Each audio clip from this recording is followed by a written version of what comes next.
Juliet Nachiguli is a married woman living in Kampala. 20 years ago, she fell in love with the man of her dreams and decided to marry him. But little did she know that her decision would later turn her world upside down.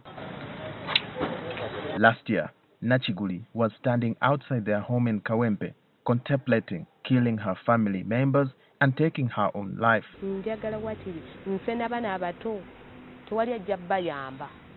She felt like she had lost a battle with deep depression. Clutching a bag that contained rat poison and a rope, she was determined to end things.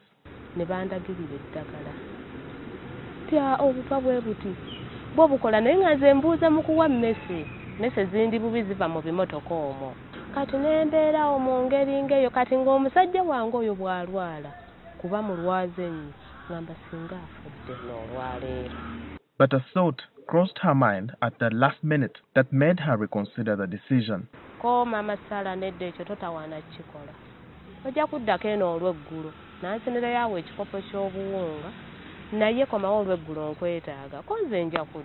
Nachiguli would later find out that she was living with recurrent depressive disorder. The condition causes her to have severe mood swings, moving between elation and despair. It can last for weeks or even months.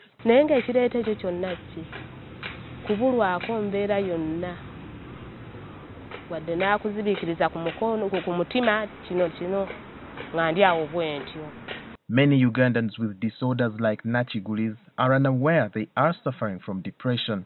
Many times they may not understand that this is a medical condition called depression, for which treatment can be provided. But one wonders how depression occurs.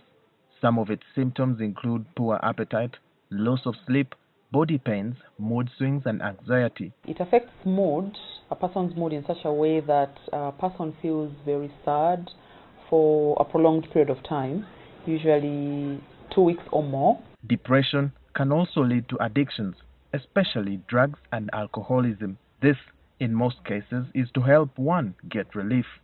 Could be both men and women, but more so men. When they feel low and depressed, they may not express it like the women do, but may instead try to remedy it by getting into drinking, getting into using drugs, and other behavior problems. Liz Kakoza is currently recovering from depression too. She says her addiction to alcohol since her high school days were later discovered to be precipitated by bipolar affective disorder. Having something or feeling a certain way and not being able to express how you're feeling or what you're feeling in words.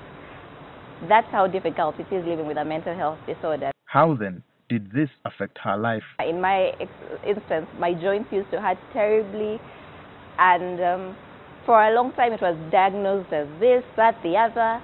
At its worst, depression can lead to suicide. Statistics from the World Health Organization indicate that close to 800,000 people commit suicide every year. Suicide is the second leading cause of death in 15 to 29-year-olds. In September 2016, a 17-year-old boy called Mustafa Lule tried to take his life by jumping off a building in Kampala. He survived death by a whisker after the fall. We caught up with him after he was discharged and asked him why he attempted to commit suicide.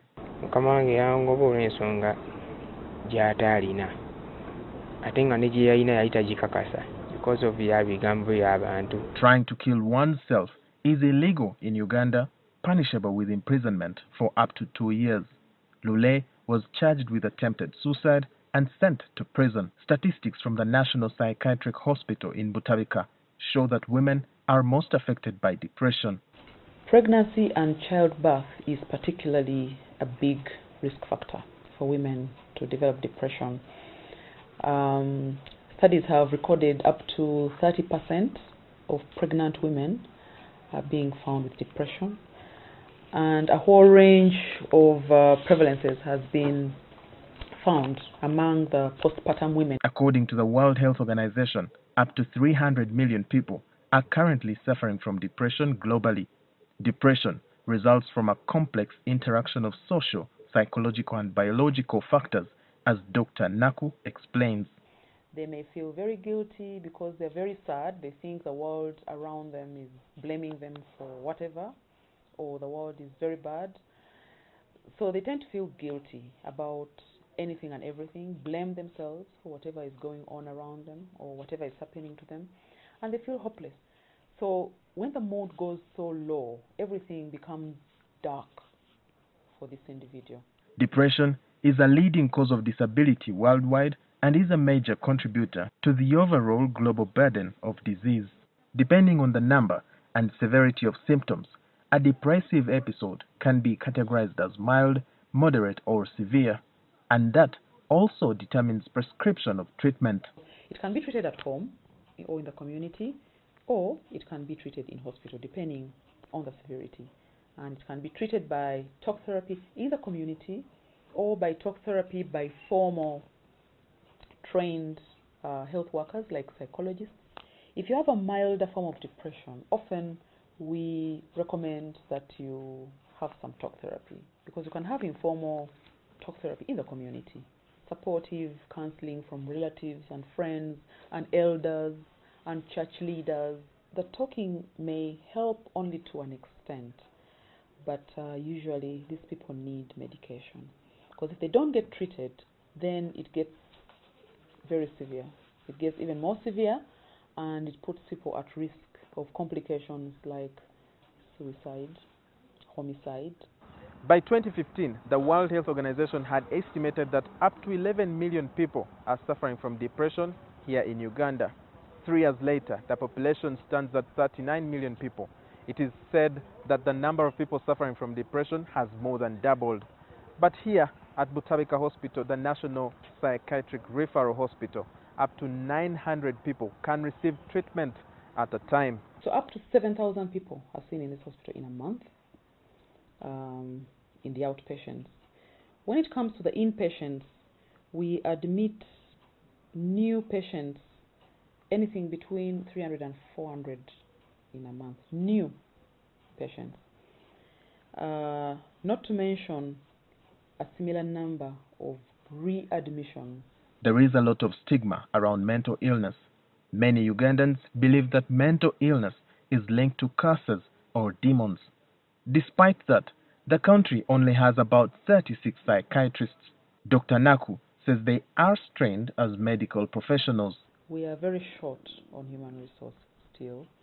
We have had recently a boost from government, which we appreciate very much. But this is still not sufficient. She also says there is no information on mental illness to educate the public. Because this is an area where people have very little knowledge, and yet it's an area that is very important. If your brain is not working, nothing on your body will work properly. I mean, you'll just not function. She added that the government needs to invest more in this sector because the 1% contribution from the health budget is not sufficient. We would appreciate more financial resources, if possible, so that we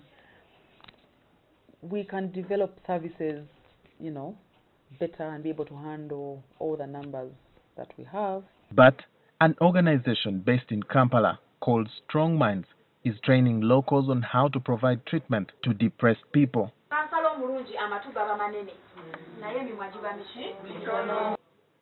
Daniel Onyanya, the programs manager, says their strategy involves talk therapy. We have a tool that we screen, just like we'd go to a hospital, and they screen you, ask you questions, and based on those questions, there are a set of 9 questions which we score. Once the person has scores above 10 upwards, then there may be other questions that are asked to determine whether they are depressed or not. Those who are not depressed or who are mildly depressed are counseled and allowed to go back to the community. But those who are moderately depressed or severely depressed, then we take them through therapy. He says they currently operate in 4 districts: Mukono, Wakiso, Kampala, and Iganga. Most of their clients are women. And he also explained the issues they present with the most. Domestic violence, The other factor has been grief when they've lost their loved ones or they've lost businesses. And then the other thing that we've also seen is when people are going through life changes, like maybe you've lost a job. In an effort to increase awareness, Liz Kakoza started up an organization where she openly speaks about mental health. We want to open treatment centers. We want to start by opening outpatient centers, like create safe spaces where people can come in, where we can have support group meetings, frequent support group meetings, almost daily even, where people can come in, share their problems. We also want to, they'll also have access to a psychiatrist and a therapist. The burden of depression and other mental health conditions is on the rise globally. A World Health Assembly resolution passed in May 2013 called for comprehensive, coordinated response to mental disorders at country level. The World Health Organization has an initiative called Mental Health Gap Action Program, which aims at helping countries increase services for people with mental, neurological, and substance use disorders through care provided by health workers who are not specialists in mental health. Walter Mwesije, NTV.